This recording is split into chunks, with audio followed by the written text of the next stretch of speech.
Hello students, welcome again.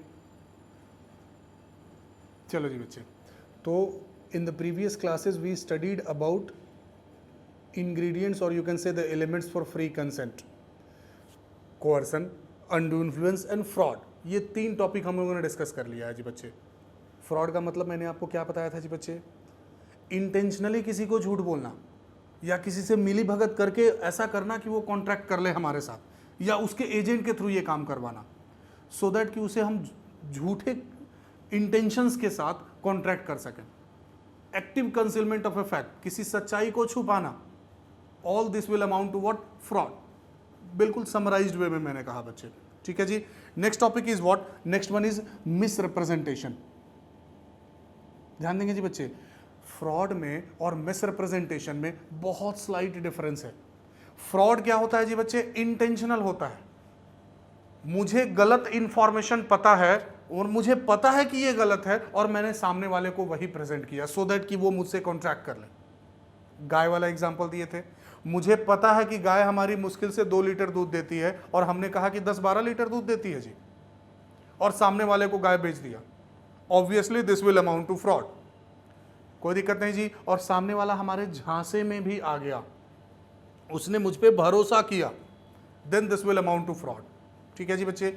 लेकिन innocently मुझे गलती से गलत इंफॉर्मेशन ही पता है और वही गलत इंफॉर्मेशन मैंने सामने वाले को प्रेजेंट किया और उसके बेसिस पे उस पे भरोसा करके सामने वाले ने अगर कॉन्ट्रैक्ट कर लिया, अग्रीमेंट कर लिया, तो this will not be known as fraud, क्योंकि ये इंटेंशनल नहीं था।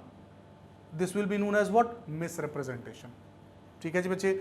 हाँ, ये बात बिल्कुल है कि चाहे मैं इनोसेंटली गलत बात कहा या इंटेंशनली मैंने गलत किया, मतलब फ्रॉड हो या मिस रिप्रेजेंटेशन हो, सामने वाले के साथ तो गलत हुआ, तो under both the cases the contract will be void. दोनों केस में कॉन्ट्रैक्ट वॉइड होगा या सामने वाले पार्टी के ऑप्शन पे डिपेंड करेगा। ठीक है जी बच्चे। सर तो फिर फ्रॉड और मिस रिप्रेजेंटेशन में डिफरेंस क्या हो गया? बिल्कुल हम लोग डिस्कस करते हैं बच्चे, ठीक है। चलिए, the term misrepresentation means a false representation of fact made innocently or non-disclosure of a material fact without any intention to deceive the other party। मेरा इंटेंशन सामने वाले को बिल्कुल धोखा देने का नहीं है। इंटेंशनली मैंने, नॉन इंटेंशनली मैंने गलत स्टेटमेंट, मिस स्टेटमेंट दिया, this will amount to misrepresentation. लेकिन अगर मैंने इंटेंशनली किया to deceive the other party, सामने वाले को धोखा देना ही हमारा इंटेंशन है, मुझे पता है मैं जो बोल रहा हूं वो बिल्कुल गलत है फिर भी बोल रहा हूं, this will amount to what? Fraud. Essential elements of misrepresentation. मिस रिप्रेजेंटेशन के इसेंशियल एलिमेंट्स क्या होंगे बच्चे? By a party to a contract, the representation must be made by a party to a contract और by anyone with his connivance और by his agent. Thus, representation by a stranger to the contract does not affect the validity of the contract.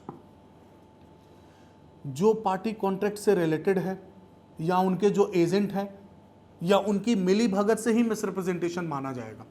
अगर कोई stranger आके कहता है तो obviously this will not amount to misrepresentation. Misrepresentation भी है या नहीं है ये तभी होगा जब जो कंसर्न्ड पार्टी है या तो वो स्वयं से या उसके मिली भगत से या उसके एजेंट के द्वारा सामने वाले पार्टी को गलत इंफॉर्मेशन दिया हो। ठीक है जी। There must be false representation, there must be a false representation and it must be made without the knowledge of its falsehood, that is the person making it must honestly believe it to be true। मैंने information गलत दिया लेकिन मेरे नज़र में, मेरे समझ में वो सही है। अगर मैं जानबूझ के गलत बोलता हूं तो this will amount to fraud. यहां पे भी क्या है जी बच्चे? मिस्टेक है। मैं गलत इंफॉर्मेशन दे रहा हूं लेकिन वो इनोसेंटली है, डेलिबरेटली नहीं है। ठीक है जी। There must be representation as to fact.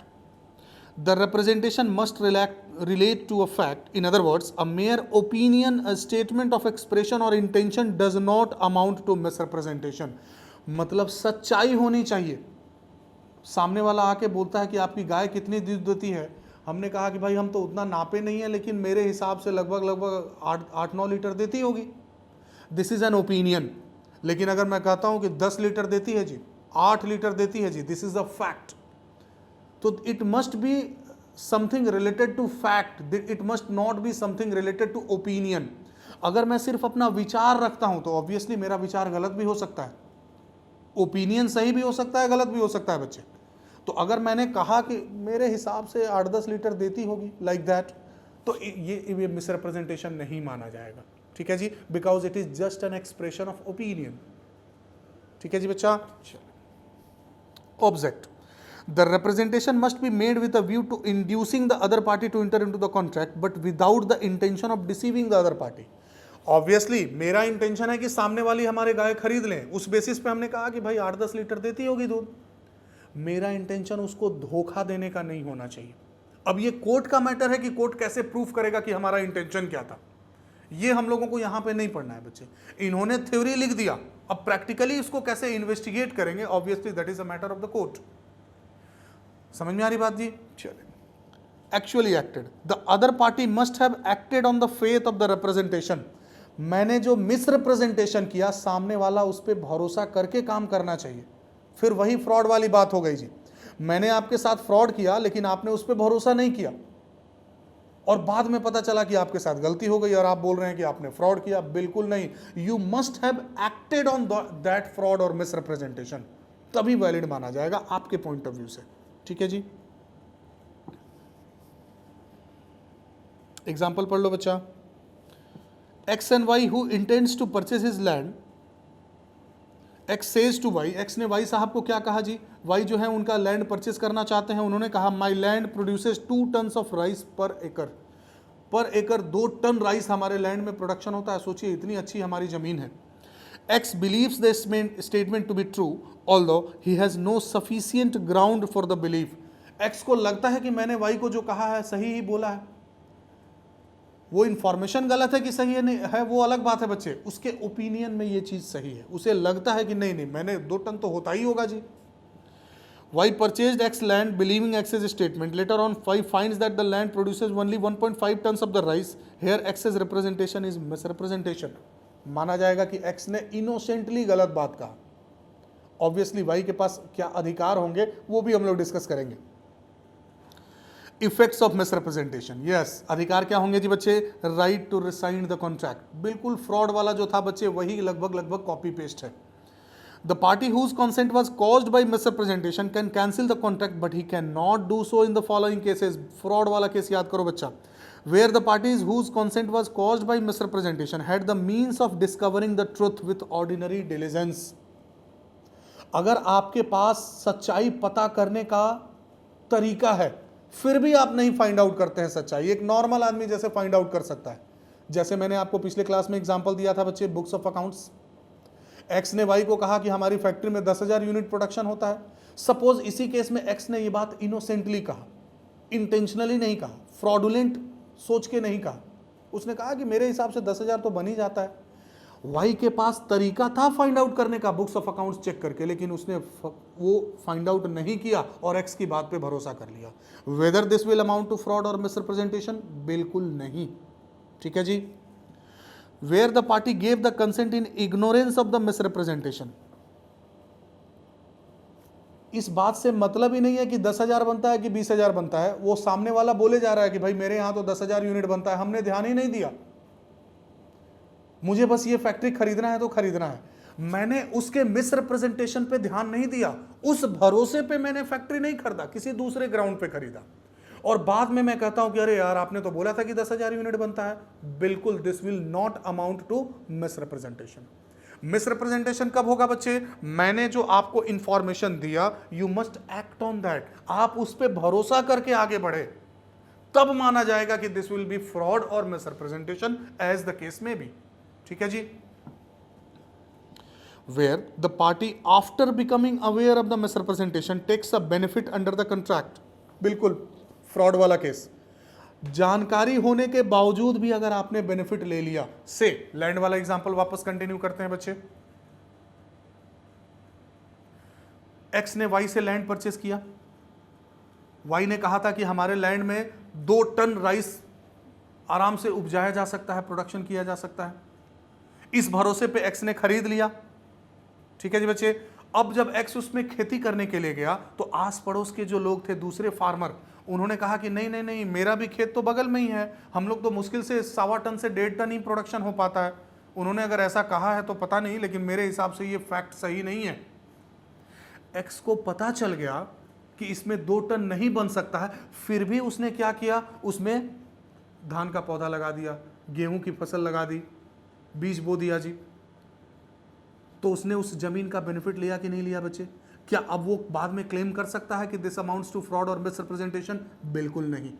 तो once you are aware about the misrepresentation और fraud, you must have to react at that particular time only.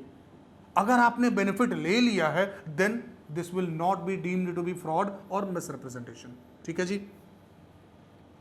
Where an innocent third party, before the contract is rescinded, acquires for consideration some interest in the property passing under the contract. ये भी मैंने कहा था बच्चे, X ने Y से खरीदा से अंडर मिसरिप्रेजेंटेशन, लेकिन Y ने उसको A को बेच दिया, A इनोसेंटली उसको परचेस कर लेता है। समझ में आ रही बात जी बच्चे? क्लियर है? अगर A परचेस कर लेता है तो क्या X जो है या Y जो है वो कॉन्ट्रैक्ट को कैंसिल कर सकता है? नहीं कर सकता है बच्चे। माना जाएगा कि प्रॉपर्टी का ओनरशिप ट्रांसफर हो चुका है। Now A is the real owner of the property. समझ में आ रही बात? इससे related sale of goods act में हम लोग थोड़ा और डिटेल में पढ़ेंगे बच्चे, कि कंपेंसेशन मिलेगा कि नहीं मिलेगा, उसको नुकसान होगा तो उसकी भरपाई कौन करेगा, वो सब हम लोग डिस्कस करेंगे सेल ऑफ गुड्स एक्ट में। ठीक है जी बच्चे? चलिए, एग्जाम्पल बिल्कुल उसी से रिलेटेड है बच्चा। Next, right to insist upon performance. पिछले क्लास में भी बताया था बच्चे, शादी वाला case, right to insist upon performance. Miss representation के केस में भी अगर सर्विस से रिलेटेड है तो आप परफॉर्मेंस के लिए इंसिस्ट कर सकते हैं। फटाफट से पढ़ लेंगे। हाँ जी बच्चे, तो right to insist upon performance already हम लोग डिस्कस कर लिए थे। चलिए, next is comparison between fraud and misrepresentation. वो तो हम लोग पिछले क्लास से ही डिस्कस करते आ रहे हैं बच्चे। सिमिलैरिटी क्या है फ्रॉड और मिस रिप्रेजेंटेशन में? In both the cases a false representation is made by a party. दोनों केस में एक पार्टी जो है वो दूसरे पार्टी को गलत इंफॉर्मेशन या रिप्रेजेंटेशन करता है। In both the cases the contract is voidable at the option of the party. Party के पास क्या होता है जी? ऑप्शन होता है। He can rescind the contract, he can cancel the contract. वो चाहे तो कॉन्ट्रैक्ट को परफॉर्म भी कर सकता है, चाहे तो कॉन्ट्रैक्ट को कैंसिल भी कर सकता है। Difference between fraud and miss representation. सबसे पहले देखो बच्चे, intention. A wrong representation is made wilfully, मतलब इंटेंशनली। फ्रॉड के केस में क्या होता है? मुझे पता है कि मैं गलत रिप्रेजेंटेशन कर रहा हूं, लेकिन सामने वाला कॉन्ट्रैक्ट कर ले उसे, इसीलिए ये गलत इंफॉर्मेशन ही मैं पास ऑन करता हूं। मिस रिप्रेजेंटेशन क्या है जी बच्चे? Innocently, that is not deliberately. Innocently मुझे भी गलती से गलत इंफॉर्मेशन ही पता है और वही इंफॉर्मेशन मैं आपके पास प्रेजेंट कर रहा हूं। Knowledge, the person making the wrong statement does not believe it to be true. Already पढ़ चुके हैं जी बच्चे। फ्रॉड में जो आदमी स्टेटमेंट दे रहा है उसे पता रहता है कि मैं जो बोल रहा हूं वो गलत है, लेकिन मिस रिप्रेजेंटेशन में सामने वाला बिलीव करता है कि that is true. Right to claim damages, that is the basic difference. ये समझ लो बच्चे, अगर आप इंटेंशनली कोई गलत स्टेटमेंट मिस रिप्रेजेंटेशन करते हैं और वो मिस रिप्रेजेंटेशन आपको भी पता है कि गलत है, जो रिप्रेजेंटेशन आपने किया वो आपको पता है कि वो गलत है, then the another party is have you can say the right to claim damages for any loss sustained by him. कहने का मतलब क्या हुआ जी बच्चे? सामने वाला पार्टी जो है वो क्या कर सकता है? अगर इस कॉन्ट्रैक्ट के कारण उसे कोई नुकसान होता है तो वो आपसे नुकसान की भरपाई क्लेम कर सकता है। Means in case of fraud there can be claim for damages. The aggrieved party can claim damages, and in case of misrepresentation the aggrieved party normally cannot claim the damages. मुझे भी innocently यही पता था और सामने वाले को मैंने यही बताया। सर पता कैसे चलेगा? ये पता करना जो बच्चा है वो कोर्ट का काम है। यहां पे हम लोगों को क्या पढ़ना है कि भैया आपने मर्डर किया तो जेल जाना है। अब किया कि नहीं किया वो कोर्ट फैसला देगा सबूतों के आधार पे। यहां पे सिर्फ थ्योरी लिखा हुआ है, रूल लिखा हुआ है, उसको प्रूफ करना कोर्ट में जिम्मेदारी। समझ में आ गई बात जी? Availability of means to discover the truth. Except where silence amounts to fraud, the contract is voidable even if the aggrieved party had means of discovering the truth with ordinary diligence. आपने अगर fraud किया है सामने वाले के साथ धोखाधड़ी किया है, तो उसके पास अगर सच्चाई को पता करने का कोई जरिया भी है, तरीका भी है, फिर भी माना जाएगा कि वो फ्रॉड है, और सामने वाले पार्टी के पास ऑप्शन रहेगा कि वो कॉन्ट्रैक्ट को एक्सेप्ट भी कर सकता है और कैंसिल भी कर सकता है। ठीक है जी, क्लियर बच्चा? चलिए, लेकिन इन case of misrepresentation, books of accounts देख के अगर आप चेक कर सकते हैं तो उस कंडीशन में that will not amount to misrepresentation. ठीक है जी।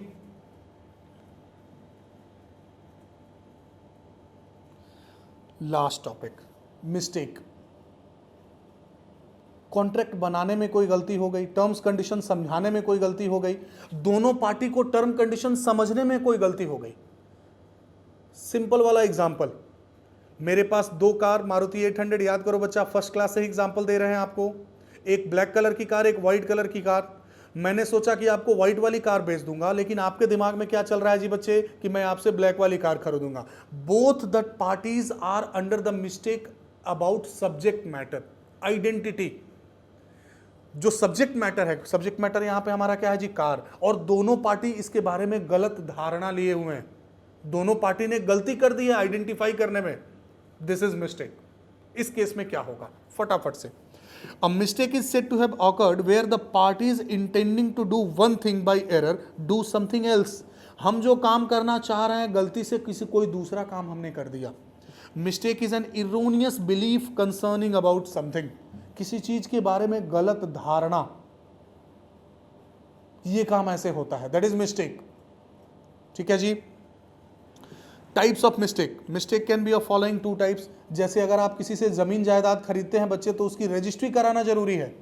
अब अगर मैंने किसी से प्लेन पेपर पे लिखा दिया आपका 5 कट्ठा मेरा, बदले में मैंने पेमेंट दिया, सिग्नेचर भी करा दिया, क्या वो पेपर वैलिड होगा बच्चे? बिल्कुल वैलिड नहीं होगा। दोनों पार्टी को पता ही नहीं है कि रजिस्ट्री कराना पड़ता है, तो this is a type of mistake. अब ये किस प्रकार का मिस्टेक होगा, बिल्कुल अभी हम लोग देखते हैं बच्चे। मिस्टेक जो है वो कह रहे हैं ब्रॉडली दो प्रकार का होगा। एक को बोलेंगे mistake of law and the second one is mistake of fact. अब समझो बच्चे, मिस्टेक ऑफ लॉ भी दो प्रकार का होगा। Number one is mistake of Indian law and the second one is mistake of foreign law. Mistake of Indian law, India में law है बच्चे कि जमीन खरीदेंगे तो उसकी रजिस्ट्री करानी कंपलसरी है। अब अगर बिना रजिस्ट्री के ही मैंने नॉर्मल पेपर पे जमीन खरीद के और एग्रीमेंट करा लिया, क्या वो वैलिड होगा? बिल्कुल नहीं। मैंने वो पेपर कोर्ट में दिखाया, बोला कि भैया मुझे भरोसा कीजिए, मुझे पता ही नहीं था कि रजिस्ट्री करानी पड़ती है।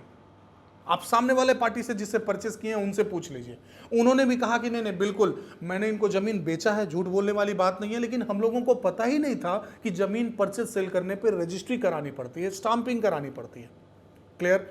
अब बोलो बच्चे, क्या वो कॉन्ट्रैक्ट वैलिड होगा? Still the contract will not be valid. क्यों नहीं वैलिड? क्योंकि इंडिया में ऐसा नियम है कि जमीन खरीद फरोख्त पर रजिस्ट्री करानी पड़ती है, and you must be aware about the Indian law. आप अगर इंडिया में रह रहे हैं तो इंडियन लॉ की जानकारी रखना ये आपकी रिस्पॉन्सिबिलिटी है। You can not show excuse that I was not aware about the fact, I was not aware about the law. आप बिल्कुल ये नहीं कह सकते हैं कि आप लॉ के बारे में नहीं जानते थे। बहुत पहले मैंने एग्जांपल दिया था बच्चे, बिना हेलमेट के, बिना ड्राइविंग लाइसेंस के, बिना पॉल्यूशन और इंश्योरेंस के मैं बाइक चला रहा हूं। पुलिस वाले ने पकड़ लिया, उसने कहा कि भैया इतना सारा आपने गलती किया, आपके ऊपर 10,000 रुपए का चालान। मैंने कहा मुझे तो पता ही नहीं था, क्या मैं गलत तरीके से चला रहा था? देखिए कितना अच्छा से चला रहे हैं, लेकिन मुझे पता ही नहीं था ये सारी बात। क्या मुझे एक्सक्यूज मिलेगा बच्चे? बिल्कुल नहीं मिलेगा। तो mistake of Indian law, the contract is not voidable because everyone is suppose to know the law of his country. हर आदमी की ये रिस्पॉन्सिबिलिटी है कि जो काम कर रहे हैं उनसे कंसर्न्ड लॉ क्या कहता है आप इसके बारे में जानकारी रखें, तो वो कॉन्ट्रैक्ट वैलिड नहीं होगा। मिस्टेक ऑफ फॉरेन लॉ, अब पूरे वर्ल्ड में क्या क्या लॉज हैं, ऑब्वियस सी बात है कि मुझे उसकी जानकारी नहीं भी हो सकती है। तो अगर मैं किसी इंडिया में रह के किसी फॉरेन आदमी के साथ कोई कॉन्ट्रैक्ट करता हूं और फॉरेन वाला लॉ गलती से मैं भूल गया, तो उस कंडीशन में डिपेंडिंग अपॉन द सिचुएशन। देखो बच्चे, अब mistake of foreign law is treated as mistake of fact. इन्होंने कहा कि मिस्टेक ऑफ फॉरेन लॉ जो है मिस्टेक ऑफ फैक्ट की तरह उसकी ट्रीटमेंट होगी। अब मिस्टेक ऑफ फैक्ट हम लोग पढ़ेंगे बच्चे और उसका ट्रीटमेंट पढ़ेंगे तो automatic mistake of foreign law समझ में आ जाएगा। That is the contract is void if both the parties are under a mistake. ये हम लोग अभी तुरंत कॉन्ट्रैक्ट ऑफ फैक्ट में पढ़ लेते हैं बच्चे, ठीक है जी। चल, mistake of fact. Mistake of fact can either be bilateral mistake और unilateral mistake. Mistake of fact को इन्होंने कहा कि फर्दर ये फिर से दो प्रकार का होगा, ठीक है जी। कौन कौन सा दो प्रकार का होगा बच्चे? Number 1 bilateral mistake and the second one is unilateral mistake. Bilateral वैसा मिस्टेक जिसमें दोनों पार्टीज की गलती है, that is bilateral mistake. Where both the parties to an agreement are under a mistake as to the matter of fact essential to the agreement is said to be void. दोनों party के से गलती हो गई, x ने Y से agreement किया कि मैं आपकी कार खरीदूंगा, आप उसके बदले में मुझसे पेमेंट ले लीजिए। वाई ने कहा ठीक है चलिए, घर मेरी कार का पार्किंग में लगी हुई है, मैं आपको दे दूंगा। But both the parties they are not aware that the car has already been stolen, car already चोरी हो चुकी है। Both the parties are under the mistake about the existence of the car, existence of the subject matter. दोनों party के दिमाग में गलती है, दोनों को लग रहा है कार वहां पे है लेकिन कार वहां पे नहीं है। क्या वो कॉन्ट्रैक्ट वैलिड होगा बच्चे? क्या एक्स वाई को बोल सकता है वो सब कुछ नहीं, कॉन्ट्रैक्ट हो गया, अब आपको कहीं से खोज के लाना है, ये लीजिए पैसा और खोज के लाइए? बिल्कुल ऐसा नहीं बोल सकते हैं। समझ में आ रही बात जी बच्चे? तो such type of mistake is bilateral mistake. Thus the agreement is void if both the parties are under a mistake and mistake of fact is not of law. ये लॉ का मिस्टेक नहीं है बच्चे, कार तो चोरी हो गया, ठीक है जी। क्लियर है बच्चा? ए ने बी के साथ एग्रीमेंट किया कि फलाना तारीख को मैं आपसे शादी करूंगा। अब ए और बी दोनों के फैमिली मेंबर जो हैं वो शादी की तैयारी करने लगे, सारा उन्होंने कॉन्ट्रैक्ट वगैरह जिनसे थर्ड पार्टी कैटरिंग वाले से करना था सब कुछ हो गया। शादी के ठीक एक दिन पहले ए की तबीयत खराब हो जाती है या गलती से ए की मृत्यु हो जाती है, ए अनसाउंड माइंड का हो जाता है। अब बी ने कहा वो सब कुछ नहीं जी, आप किसी भी तरीके से शादी आपको करनी पड़ेगी या हमने जितना ये अरेंजमेंट किया है उसका नुकसान आपको भरपाई करना पड़ेगा। बोलो बच्चा क्या ये वैलिड है? बिल्कुल वैलिड नहीं, ठीक है जी। फटाफट से एग्जाम्पल देख लेंगे, दोनों एग्जाम्पल देखेंगे बच्चे।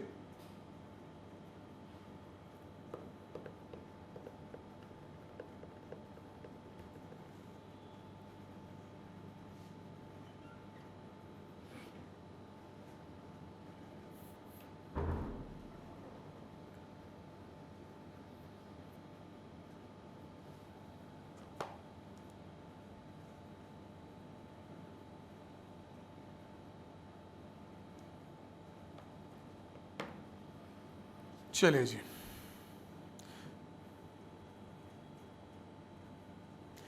Bilateral mistake as to the subject matter. Subject matter, contract के सब्जेक्ट मैटर से रिलेटेड बाइलेटरल मिस्टेक्स क्या क्या हो सकते हैं बच्चे? An agreement is void where there is a bilateral mistake as to the subject matter. A bilateral mistake as to the subject matter includes the following. Number 1, mistake as to the existence of subject matter. Example देखो बच्चा, horse वाला बिल्कुल वही है जो मैंने car का example दिया था। A agrees to buy from B a certain horse. It turns out that the horse was dead at the time of bargain, though neither of the parties were aware about the fact. A ने B से घोड़ा खरीदने की बात की, bargaining की, दोनों party को पता नहीं था कि अभी हम लोग बातचीत कर रहे हैं और गलती से अनफॉर्चुनेटली घोड़े की मृत्यु हो चुकी है। The contract will be void. Mistake as to the quantity of the subject matter, फटाफट से विद एग्जांपल पढ़ लेंगे जी इसको। इजी है बच्चा, इसलिए मैं आपको पढ़ने के लिए बोल रहा हूँ जल्दी से।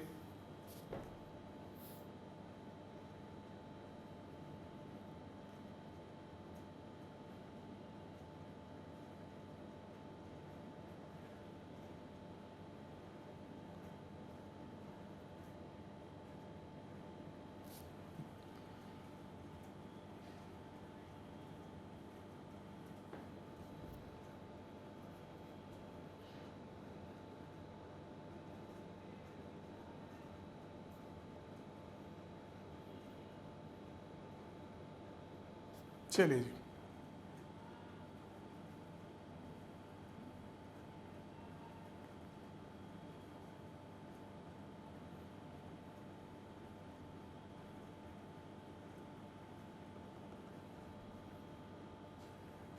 Next is unilateral mistake. Bilateral mistake का मतलब both the parties are under the error. Unilateral का मतलब only one of the party is under the error, एक ही पार्टी ने गलती की, दोनों पार्टी की गलती नहीं है। The term unilateral mistake means where only one party to the agreement is under a mistake. According to section 22, a contract is not voidable merely because it was caused by one of the parties or to it being under a mistake as to the matter of the fact। सिर्फ एक party की अगर गलती होती है उसके कारण contract को वॉइड नहीं किया जा सकता है। ठीक है जी बच्चे, चलिए फटाफट से एग्जाम्पल देखते हैं। X sold oats to Y by sample and Y thinking it that they were old oats purchased them. In fact, the oats were new. It was held that Y was bound by the contract. X ने Y को ओट बेचा और उसके लिए उन्होंने sample भी दिखाया। ये देखिए सैंपल, क्लियर है जी। Y को लगा कि ये जो ओट है वो बहुत पुराना ओट है, इसकी क्वालिटी अच्छी है, पुराने ओट की क्वालिटी नॉर्मली अच्छी मानी जाती है बच्चे। ठीक है जी बच्चे, लेकिन जबकि वो ओट जो है वो बिल्कुल नया था। यहाँ गलती किसकी है जी बच्चे? बिल्कुल Y की गलती है। X ने तो गुड्स का सैंपल ही ऑलरेडी आपको दिखा दिया। तो since only one of the parties is under a mistake, contract can not be avoided, contract will be deemed to be valid. Exception, एक पार्टी की गलती है तो कॉन्ट्रैक्ट फिर भी उस पर बाइंडिंग होगा, वो कॉन्ट्रैक्ट को फॉलो करने के लिए बाध्य होगा, बट इसके कुछ एक्सेप्शंस हैं। किस केस में यूनिलैटरल मिस्टेक में भी कॉन्ट्रैक्ट को अवॉइड किया जा सकता है? The agreement is void where an unilateral mistake relates to the identity of the person contracted with or as to the nature of the contract। मैंने किसके साथ कॉन्ट्रैक्ट किया या मैंने किस नेचर का कॉन्ट्रैक्ट किया, इससे रिलेटेड अगर बात है तो कॉन्ट्रैक्ट कैन बी अवॉइडेड, अगर उससे रिलेटेड मिस्टेक है। कहने का मतलब क्या हुआ जी बच्चे? An old illiterate man was induced to sign a bill of exchange by means of a false representation that it was mere a guarantee।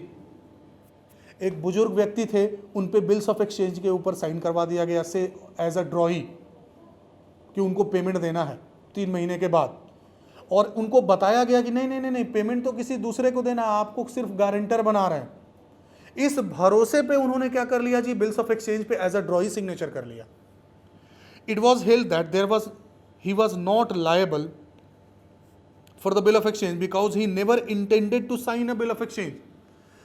वो बिल्कुल उनका इंटेंशन डायरेक्ट डेटर बनने का नहीं था, उनका इंटेंशन है बिल्स ऑफ एक्सचेंज में एज अ ड्रॉई सिग्नेचर करने का नहीं था। That's why he will not be liable. There is a lack of consensus ad idem. उनके दिमाग में वो बात नहीं चल रही थी जो सामने वाला पार्टी उनको समझाने का प्रयास कर रहा था। ठीक है जी बच्चे, चलिए इफेक्ट्स ऑफ मिस्टेक। मिस्टेक का इफेक्ट क्या होगा बच्चे? In case of bilateral mistake, दोनों पार्टी की अगर गलती है तो agreement will be deemed to be what? Void. In case of unilateral mistake, एक पार्टी की गलती है, उस कंडीशन में क्या होगा? तो that will totally depend upon the situation. ध्यान दे बच्चा। As to the identity of the person, अभी हम लोगों ने पढ़ा बच्चे, अगर कॉन्ट्रैक्ट आइडेंटिटी से रिलेटेड है या नेचर से रिलेटेड है तो क्या होगा जी बच्चे? That can be void as to the nature of the contract. Identity और नेचर से रिलेटेड है तो कॉन्ट्रैक्ट यूनिलैटरल मिस्टेक होने के बावजूद भी वॉइड होगा, that can be cancelled, that can be avoided. ठीक है जी बच्चे, but in any other case that can not be avoided, that will be valid. ठीक है बच्चा, चलिए obligation of the aggrieved party. जो सफरिंग पार्टी है उनकी क्या क्या ऑब्लिगेशंस हैं? He must restore any benefit received by him under the contract to the other party from whom the benefit has been received. जो सफरिंग पार्टी है अगर वो कॉन्ट्रैक्ट को कैंसिल कर देता है सपोज, तो उसने सामने वाले पार्टी से जो बेनिफिट लिया है obviously he must restore back. मैंने कहा था बच्चे रेस्टिट्यूशन विल बी अलाउड। ठीक है जी। Obligation of the other party, the person to whom money has been paid और anything delivered by mistake must repay. कोई अदर पार्टी को अगर हमने पेमेंट कर दिया है और कॉन्ट्रैक्ट अवॉइड हो गया है, कैंसिल हो गया है, obviously he must return that money to me. ठीक है जी। Difference between void contract, voidable contract already chapter number 1 में हम लोग पढ़ चुके हैं बच्चे। फटाफट से एक बार आप फिर से देख लेंगे इसको। ऑलरेडी हम लोगों ने ये कंप्लीट कर लिया था बच्चे। चलिए चैप्टर कंप्लीट। अगली क्लास में हम लोग फिर से मिलेंगे बच्चा। अगले क्लास तक के लिए बाय बाय। फिर से मिलते हैं अगले क्लास में बच्चे। Bye bye students.